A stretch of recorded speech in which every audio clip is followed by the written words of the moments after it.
Se perder a fé, perco a salvação? Comentário de Mari Persona. Bem, você ficou confuso por passagens que dizem de pessoas que perderam a fé ou negaram a fé, achando que isso acarretaria a perda também da salvação. Que a salvação é imperdível, incapaz de ser perdida, fica muito claro de diversas passagens da Bíblia. Mas você tem dúvidas quanto à salvação real de pessoas como Himeneu e Alexandre, que Paulo entregou a Satanás para que aprendam a não blasfemar. Isso está em 1 Timóteo 1,20. O fato de eles terem sido entregues a Satanás foi por cometerem um pecado para a morte, como fala em 1 João 5, 16 a 17. Isto é, um pecado digno de ser repreendido com a morte física, não com a condenação eterna. Nessa mesma condição estava o homem de 1 Coríntios, capítulo 5, e provavelmente também Ananias e Safira, que foram mortos em Atos 5. Outras passagens que falam de apostatar da fé podem também significar o desviar de uma mera profissão de fé, o que muitos incrédulos professam ter ao se declararem cristãos. Saia na rua de um país cristianizado como o Brasil e pergunte a cada pessoa que você encontrar na calçada se ela é cristã ou se crê em Jesus, e a resposta da maioria será sim. Mas você verá claramente que muitas delas têm a fé morta, de que fala Tiago, algo apenas superficial e exterior. Algumas passagens podem confundir por pensarmos que estejam falando de posição, quando estão falando de condição, e vice-versa. Ao crer em Jesus, você é salvo eternamente e recebe o Espírito Santo, que é a garantia dessa salvação, e ele nunca mais sairá de você, pois a promessa do Senhor era que ficaria para sempre. Nesse momento, você é colocado numa posição inabalável, ressuscitado e assentado com Cristo nos céus. Veja o que a Bíblia diz. Bendito Deus e Pai de nosso Senhor Jesus Cristo, o qual nos abençoou com todas as bênçãos espirituais nos lugares celestiais em Cristo, e nos ressuscitou juntamente com Ele, e nos fez assentar nos lugares celestiais em Cristo Jesus, em quem também vós, depois que ouvistes a palavra da verdade, o evangelho da vossa salvação, tendo nele também crido, fostes selados com o Espírito Santo da promessa, o qual é o penhor da nossa herança, ao resgate da sua propriedade em louvor da sua glória. Tudo isso está em Efésios capítulos 1 e capítulo 2. Mas não é esta ainda a sua condição, por você ainda estar em um corpo de carne e sujeito a pecar. As exortações dirigidas a crentes que parecem exortá-los a manter sua salvação por algum esforço, estão, na verdade, mostrando que devem expressar em sua condição a posição que já pertence a eles. Vou explicar.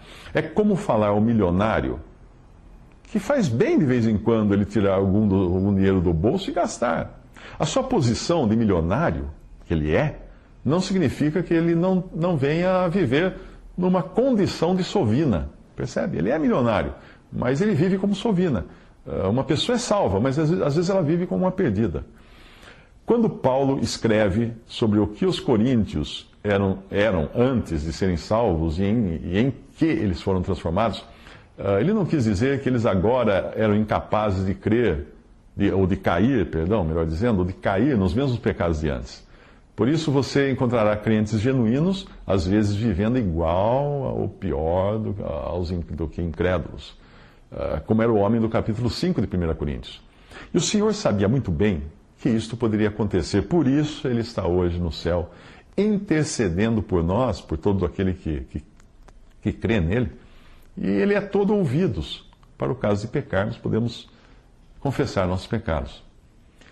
Uma passagem na Bíblia diz o seguinte: não erreis, nem os devassos, nem os idólatras, nem os adúlteros, nem os efeminados, nem os sodomitas, nem os ladrões, nem os avarentos, nem os bêbados, nem os maldizentes, nem os roubadores herdarão o reino de Deus.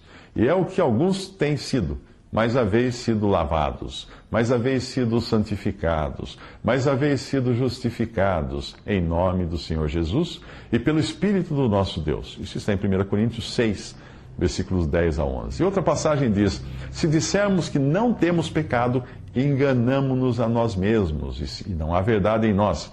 Se confessarmos os nossos pecados, Ele é fiel e justo para nos perdoar os pecados e nos purificar de toda injustiça. Se dissermos que não pecamos, fazemo-lo mentiroso e a sua palavra não está em nós. Isso está em 1 João, capítulo 1, versículos 8 ao 10. Outra verdade importante é a do novo nascimento, às vezes confundido com salvação.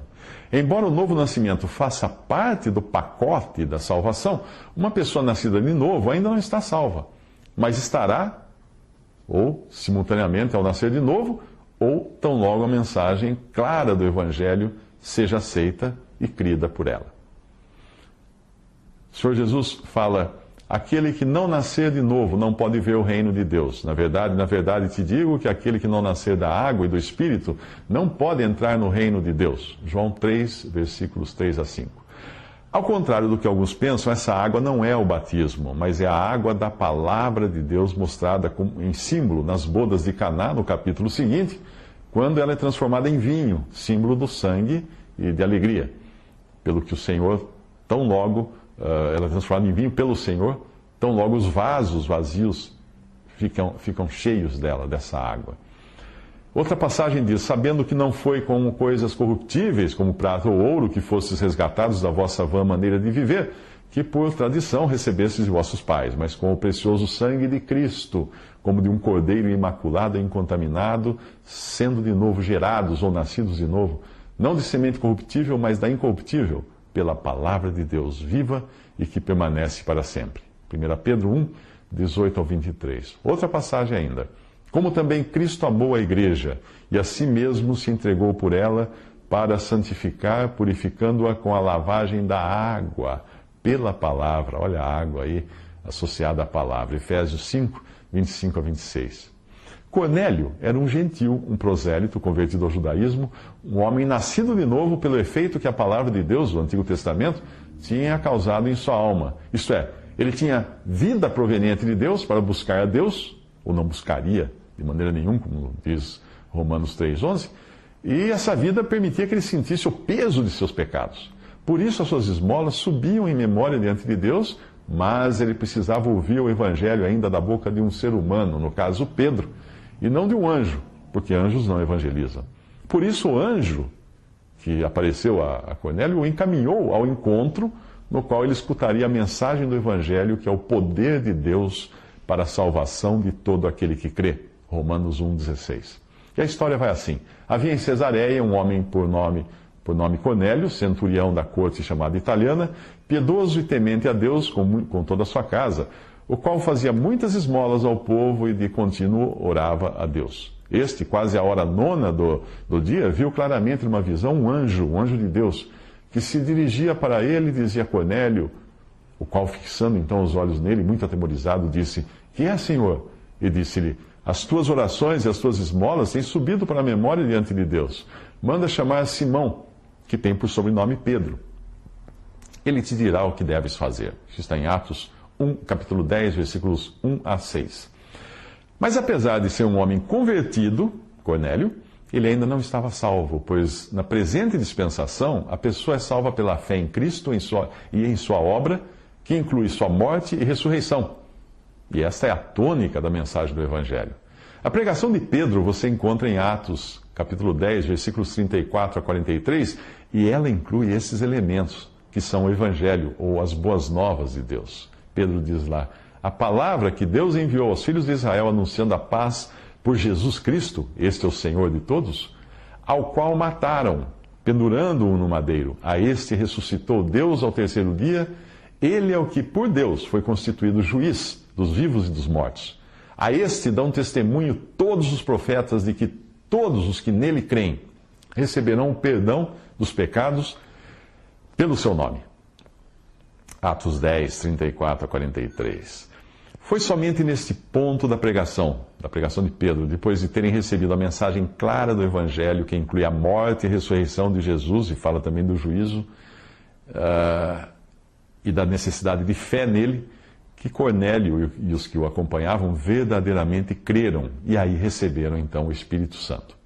Assim continua sendo com cada um que hoje se achega a Cristo. A palavra de Deus injeta nele vida, então ele passa a sentir o peso dos seus pecados e a ansiar por perdão. O Espírito Santo então toca o seu coração. Ele crê no Evangelho da salvação, é salvo e recebe o Espírito Santo. Não é exatamente uma ordem por etapas, mas inclui tudo o que ocorre numa alma desde o novo nascimento até a posição de estar salvo e salvo eternamente.